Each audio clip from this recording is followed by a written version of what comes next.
الحمد لله الصلاة والسلام على رسول الله صلى الله عليه وسلم أما بعد السلام عليكم ورحمة الله وبركاته جالتم توتا كبجمتوتا هردفتوتا فيديو كنا كتاتا حواسك يا بيادياتك هباكي باتي بقرب بنقاف أنني خيري كيس سنجراكيس ويا هرقا إمال دعوة هيوتا كينين أستاذ كينا أستاذ خليل قامنا نتانسيش عبد الرحيم قامنا نيقنا عماليش تمام إساني وجين تاني هيوتا أكنانو سدامة تتلي biyya kana dukkana keessa gara ifnana islaamummaatitti baasuudhaan gahee gurguddaa qaban wajjin imala taasifnee jira. Waan guyyaa hadhaa keessatti na mudate fi waan gabaabduu isinii tuquu barbaada. Sunis maaliif akka jedhamu taate naannoon Sidaamaa imala adda durummaadhaan sheeka keenna Sheek Habiib Leencaatiin taasifamee yeroo ammaan tana waamichi gara islaamummaa taasifamaa jiruun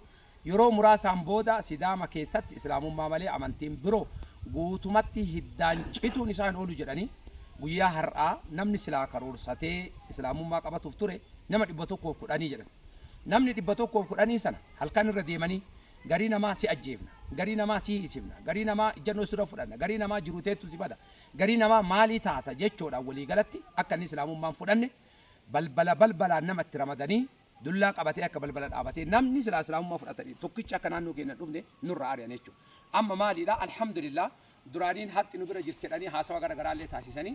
haqqi islaamummaa malee akka hin jirre hubatanii jiran. Kun ammoo maal agarsiisuu jedhame osoo hawaasni keenya yeroo ammaan tanaa ustaadota kenniin sheeka keenya Sheek Habiibii fi fakkaattota isaanii nama muraasaan ka'ee galame kuni akka waliigalaatitti sochiin cimaan ka taasifamu taateeti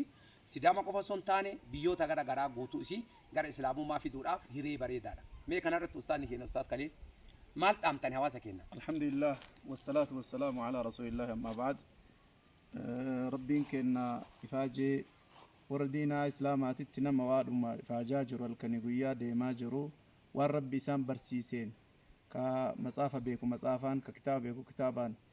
متى دينار قسيسوف ديمار ورب سان الراحة كيبلو جنة دام ستدبلو قودة كيسافوت دا كقبدا ملكان هرمات دا كبيكم سقبدا بيكم سان هرمات دا وان قبدانين دينا كان خدموا دافس الشدا رسول ربي صلى الله عليه وسلم لا يهدي الله بك رجلا واحدا خير لك من حمر النعم رب كنا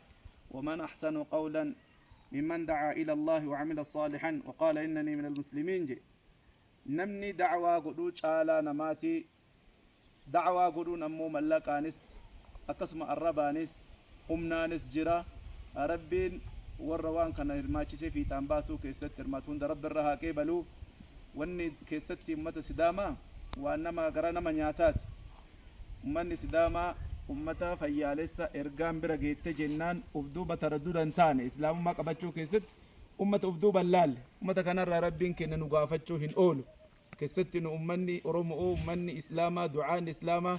بيو مقاجل تبتشا كيست دي إمام مسدو مكيست آبتا كلالا منكون الراقا فتمني كينا هن أولو ميدان دعوة كدوقا كلاقا كيلي داكا أمتا دينار قسيسو رت ها هجنو سنين جدا جزاهم الله خير الجزاء والروان كان رت جهدي قداجرو بداية شيخ حبيب إيقالي والرعدوي ساني ولي نابتي عضود إساني تأي الرأي ساني تأي والجين ديما جرو شيخ عبد الرحمن حسين شيخ عمر روبي فا نموت برو اللي رب سن الرها كيبلو جنة سفر كينا سفر مبارك رب واتايسو والسلام عليكم ورحمة الله. وعليكم السلام ورحمة الله وبركاته. ميت تعال عن الشيخ كينا الشيخ تمام maal jetta waan kana irratti alhamdulillah yeroo ammaan tanaa sochii geggeeffamaa jiru illee argitanii waan isin dhagameef akka walii galaatti hawaasa keenyaa dhaamsa dabarsitan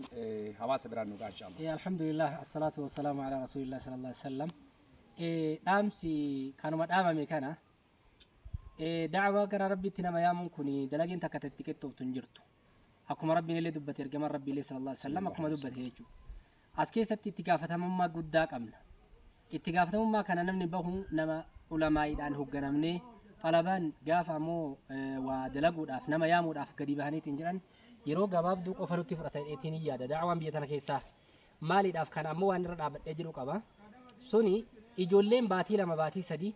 achi ol nu bira dhuftii achitti waa barattee achirraa gad deebitu gaafa nuti ammoo itti gad dhufnu namni da'waa godhu jira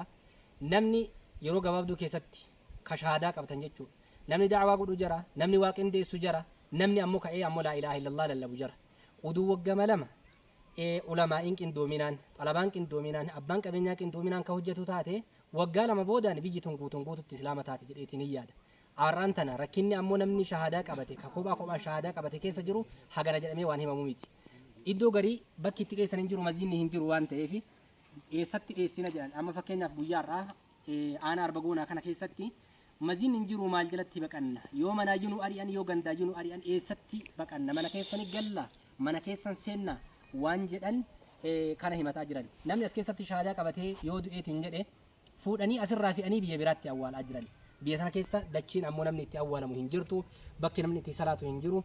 namni ammoo isaan keessa taa'ee shahaadaa tan irratti nama tiisu hin jiru warra shahaadaa qabateeyyuu kanaafuu wanni an jedhu gabaabseetumaan ulamaan keenya xalabaan wanni hundi ummanni hundinuu gadi baha karaa rabbii keessatti gama rabbitti nama yaamutti gadi bahaa isiniin jedha wassalaamu alaikum warahmatullahi wabarakatuh meeqara Sheekh Abdurrahiim kennaa sin dabarsa inshallah walumaa galatti guyyaa kaleessa sagantaadhaati namni 110 shahaadaa qabatuuf qophaa'e dhoowwamee ture jedhanii reefu ustaaziin dabarsanii guyyaadhaa walumaa galatti dhoowwamullee nama 23 arganne nama gammachiisa wassalaamu alaikum warahmatullahi wabarakatuh kanaaf jaalatamtoota kabajamtoota hayyoota keenna ka dubbatu nan bifatu kachi dubbatan hin qalbifatu jedhani waan jaarraa kanaa rabbi rahmatan haa godhu warri iddoo garaa keessa jirtan sagantaa kana dhageeffataa jirtan hawaasni keenna waan muraasatti ajama ustaanni keenna Sheekh Habiib dhiyoo kana dubbatariina osoo waa sadii goone ummata sidaamaati guutuu isii jijjiiruuf nu dhibuu jedhan tokkoffaan waan sanniin keessa dichima eegana ammallee masjida yookaan masjidni uduu irratti ijaarameef nama isaan barsiisu isaan keessa osoo kenni eegana lafatti namni rabbitti amane itti awwaalamu lafa qabrii osoo binneefi sana booda hawaasni sidaama hundeen isaaniillee islaamummaatti waan deebi'uuf ummata diin irraallee duubatti hin deebine kanaafuu waa xiqqoo dalaguu diddaaf islaamummaa keessatti qooda keenya baatu akka hin dhabne namni sagalee kana dhagahaa jirtu hawaasa keenya hawaasa naannoo sidaama bira haa dhaabbannu ijaarsa masjidaatiin bira haa dhaabbannu eegana ammallee hayyoota achi keessa kennee ka isaan barsiisan mindeessuudhaan bira haa dhaabbannu namni waan akkana ammoo fedhii qabdanii jettan kallattiidhaan ani kophaa kiyya sheeka bootaa wiinaa teessisaa hojjettan abbama sanii wal isin qunnamsiifnee kallatti matta abbama san irratti mindaa keessanillee waan kaafaltan san ergitanii karaa saniin inshallah qarqaaruu dandeettanii gahee keessan baasiniin jedha wassalaamu alaikum warahmatullahi wabarakaatuh